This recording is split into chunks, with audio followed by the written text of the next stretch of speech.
Acer KG27C, Acer monitor 27 inch yang masih pakai panel TN yang masuk ke GTA di top 10 dan kita sama-sama lihat kualitasnya.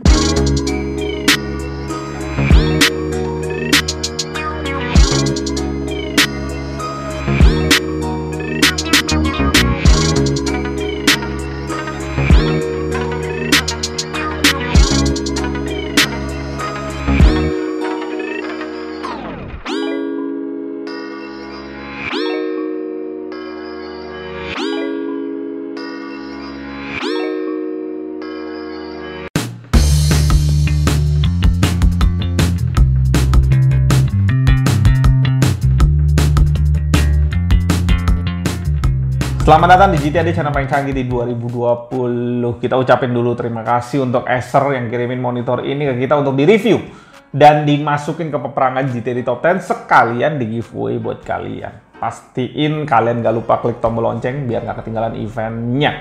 Siapa tahu kalian yang beruntung untuk menangin monitor satu ini. Anyway, gue cukup bingung sama Acer dimana ketika tim GTA diminta 27 inch 144 Hz, Acer ngirimin kita tipe ini yang panel TN, tadi gue udah ngomong ya. Dan dari 10 monitor yang kita terima, Acer ini satu-satunya pakai panel TN.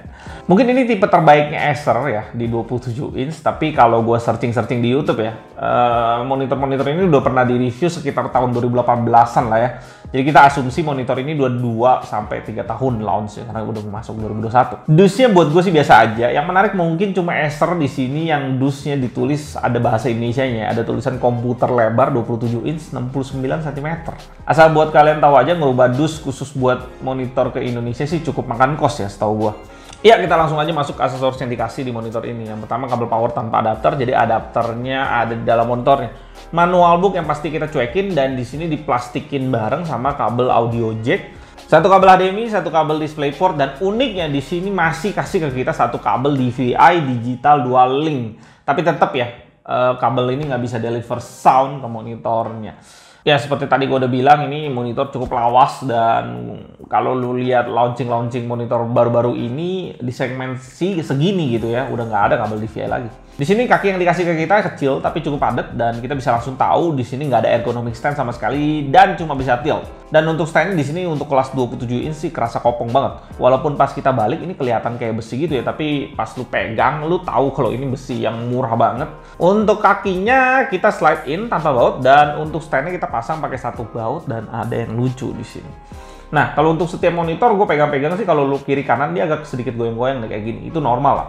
Tapi kalau untuk depan belakang nih guys ya, untuk bisa goyang kayak gini nih, monitor Xiaomi gua enggak, monitor Samsung gua yang LG nih, ini gua lagi pakai LG untuk mirror gua punya kamera, itu masih iya. Tapi kan itu harga-harga yang 1 jutaan gitu, itu kalau nggak salah LG berapa gua lupa, 1 jutaan berapa gitu. Tapi kan untuk monitor seharga segini, untuk bisa kayak begini tuh udah berarti banget kalau kakinya ini benar-benar nggak kokoh sih. Dan kalau kalian tilt ya, kalian lihat ya, ini tiltnya nggak enak banget sih buat gue. Nah, dia masih agak sedikit goyang kan. Pokoknya nggak kokoh banget ah. Lu lihat nih, gue tilt dari belakang ke depan, goyang banget.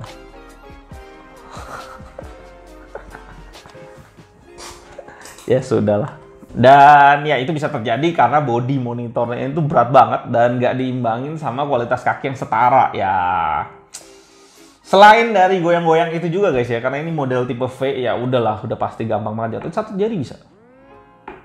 1 jari masih gampang, 2 jari sangat-sangat gampang. Kiri kanan terjadi hal yang sama. Dan kalau kalian mungkin mikir ya, "Bang, itu kan dari ujung, Bang. Coba lu dari sini." Oh ya udah, gua kasih lihat nih. Ini sini nggak terlalu gampang lah ya. Mungkin dari agak semakin atas semakin gampang. Gue nggak sengaja jatuhin monitornya, nggak ke giveaway. Ya pokoknya gampang lah monitor jatuh, jadi hati-hati aja. Apalagi ini V dan di bagian belakang cuma ada satu plat gitu doang yang menurut gue nggak terlalu ada faedahnya untuk sebuah monitor seberat ini dengan stand seringan itu. Desain bagian belakang buat gue sih no. Ada logo Acer ya di kanan atas, dia pakai desain garis-garis yang gue kurang ngerti fungsinya apa, mungkin mempertebal bagian belakang gitu ya. Ya estetikanya kalau di mata nggak dapet, dipegang juga ngerasanya nggak enak. Bagian tengahnya juga tebel banget, yang di mata yang dilihat nggak enak dah. Lubang keluar panasnya ada 2 ya di bagian atas yang ya cukup aja lah ya, dan hadap ke atas cukup gede juga, oke lah. Turun sedikit ada lubang lagi di sana yang ngarahnya ke belakang. Di situ ada dua, kalian bisa lihat, kalian bisa terawang melihat ke dalam, dan disinilah keluarnya keluarnya sound speaker di monitor ini. Dari segi posisi sih ini udah agak kurang efektif ya, udah atas banget, habis itu nyemprotnya ke belakang gitu ya. Apalagi buat kalian yang biasanya pakai monitor itu belakangnya tembok, kalian dengar suara itu nggak real karena udah dipantul sama tembok duluan. Turun dikit lagi ada face mount 100x100 mm dan portnya udah asik ngadep ke bawah, jadi kalian bisa dorong monitor ini sampai mentok kalau kalian pakein bracket di monitor ini. Port yang dikasih ke kita, port power, satu port DVI digital, satu HDMI, satu DisplayPort, audio in dan audio out. Ketebalan monitor ini di 2 cm dan di sini dibuatnya ya gitu aja, kotak tanpa desain apa-apa. Kalau kita lihat dari samping gini yang ya kaku aja gitu. Biasa kan kalau kita lihat di monitor brand lainnya ya, di situ misalnya di atasnya dibuat tipis, di bawahnya agak melonjong, terus belakang dibikin estetik gitu ya. Kalau di sini ya sudahlah begitu aja. Untungnya di bagian depannya cukup ngangkat estetika keseluruhan dari monitor ini. Udah bezel-less dan tebel 3 side bezel-lessnya ada di 0,7 cm. Ya ini standar di 27 inch. Ada logo Acer juga di bezel bagian bawah, dan di bagian kanan ada 5 tombol pengaturan OSD dan 1 tombol dedicated untuk power di monitor ini. Overall kalau kita lihat secara keseluruhan nggak cuma panel bagian depan aja ya. Di bagian depan kita bisa lihat kakinya ya. Ya kaki merah marun ini tetap aja ngeganggu estetika, apalagi kalau kalian pegang kalian tahu ini nggak tebel-tebel banget, keren juga, biasa aja, kurang malah masuk ke arah kurang merah marunnya juga kerasa butek buat gue. Jadi bagian depan juga menurut gue biasa aja jadinya. Sayangnya pas gue lagi review monitor ini website store.acer.com lagi maintenance, jadi gue mesti cari referensi di website lainnya. Dan inilah spek lengkap dari monitor ini, 27 inch Full HD resolution, TN panel flat, 250 nits brightness, refresh rate-nya 144 Hz, support FreeSync dan G-Sync compatible lewat DisplayPort. Panel bit depth-nya 6 bits plus FRC, respon time-nya 1 millisecond, dan kita tes tentunya pakai UFO. Di sini kita bisa dapetin 1 sampai 2 bayangan di belakang UFO sesungguhnya. Ya, panel IPS keluaran tahun-tahun ini sih udah bisa ngejar TN keluaran tahun dulu. Speakernya ada 2 di bagian belakang yang tadi gue udah show, tapi gue nggak tahu berapa watt, dan kita tes langsung aja. Volumenya gue mentokin 100 di OSD dan Windows.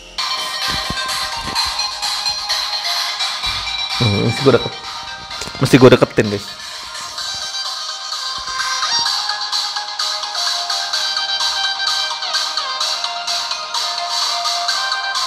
Suara sih kalau buat gua kayak misalnya lu punya speaker yang kemampuan maksimalnya misalnya kita taruh di angka 5 lah ya. Terus lu paksain speaker itu ke angka 7 atau ke angka 10 ya itu jadi speaker kayak gini ya. Serak-serak nggak enak didengarnya karena dipaksain. Sebenarnya di sini suara cukup clear pas lagi awal-awal lagu suaranya lagi kecil ya. Tapi tiba-tiba kalau masuk refrain udah dah keseknya kedengeran banget. Dan di sini bener-bener nggak ada nuansa bulat sama sekali untuk soundnya. Ya udahlah ya. Relakan aja speakernya jadi buat clean meja aja, jadi kalau lu mau pakai silakan, tapi untuk muasin telinga sih enggak banget sih. Kita langsung aja tes pakai data color SpiderX. Color gamut kita dapetin 98% sRGB, 76% Adobe RGB, 78% DCI P3 dan 72% NTSC. Brightness maksimal di monitor ini bisa kita dapetin di 372,8 nits ya. Di spek cuma 250 dan kontrasnya lumayan di 1030 banding 1 dengan white point-nya 7100 Kelvin, agak sedikit kebiruan di sini. Kalau uniformity-nya di brightness 100%, overall cukup rapi. Yang gelap kita bisa lihat cuma 2 titik, maksimumnya di 4,3 delta E. Luminous uniformity di brightness 100% juga lumayan oke, maksudnya cuma sampai 11% paling gelap. Untuk color akurasinya cukup ngajar di sini, maksudnya di 7,09 delta E dan average-nya dapat di 3,55 delta E. Setelah kita kalibrasi cukup rapihan lah, maksudnya di 7,35 dan average-nya turun ke 1,89 delta E. Tapi ya karena ini panel TN yang tujuannya itu bukan warna, sekalipun dia bisa seakurat di bawah 2 delta E, kita sama-sama tahu kalau panel TN paling akurat pas kita lihat di tengah-tengah. Kita geser sedikit sudut pandangannya, ya dia shifting warnanya. Tapi di sini untuk TN yang bagus ya, bukan TN yang di LG di 2 jutaan dan Acer 2 jutaan TN di situ itu parah banget ketika lu shifting, gelapnya luar biasa. Ini masih oke, ini kelas yang premium sebenarnya. Jadi ya saran gua nggak bijak aja kalau kita harapin warna yang super akurat dari sebuah monitor TN. Overall rating dari data color kasih monitor ini di 3,5 sebelum dikalibrasi. Hasil data color akan gue slideshow bersama pengetesan OSD dan bleeding, jadi kalian lihat videonya ada di atas ini. Monitor Acer ini kita bisa dapetin di harga 3,9 juta dengan garansi 1+2 biasa. 1 tahun garansi full semuanya, 2 tahun sisanya hanya dia mau cover servisnya aja. Saingannya ada di GTA di top 10, kalau udah ada videonya gue taruh kartnya juga di atas sini dan gue taruh deskripsi juga sekalian lah ya. Brand tipe lain di panel TN yang masih bermain di kelas ini yang kepikiran di gue dan masih ada di pasaran mungkin di BenQ XL2731 di 5,6 jutaan. Untuk akhir di 2020 ini kita udah sama-sama lihat semua monitor 144Hz trennya udah masuk ke IPS semua. Dimana untuk game IPS udah cukup cepat untuk kasih kita motion blur panel TN zaman dulu. Tergantung monitor ya karena IPS pun banyak kualitasnya. Di sisi lain karena IPS 144Hz semakin lama semakin murah, dia unggul sekali terutama dalam hal warna yang sangat dibutuhin untuk orang editing kreatif dan juga penikmat multimedia.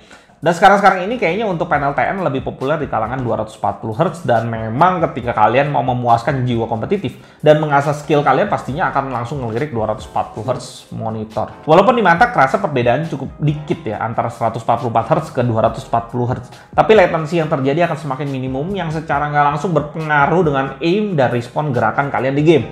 Terutama yang paling berdampak dalam hal ini ya game-game kompetitif. Untuk Acer gua rasa harus lebih update lagi kode-kode terbarunya, terutama tipe segmen yang ini ya. Di 2020 gua rasa udah nggak relevan lagi. Apalagi di harganya yang terbilang nggak murah dan nggak terlalu punya value apa-apa di pasaran dibandingkan dengan saingan yang udah kasih banyak hal. Gue Aldon dari GTD, sampai jumpa di video berikutnya dan tetap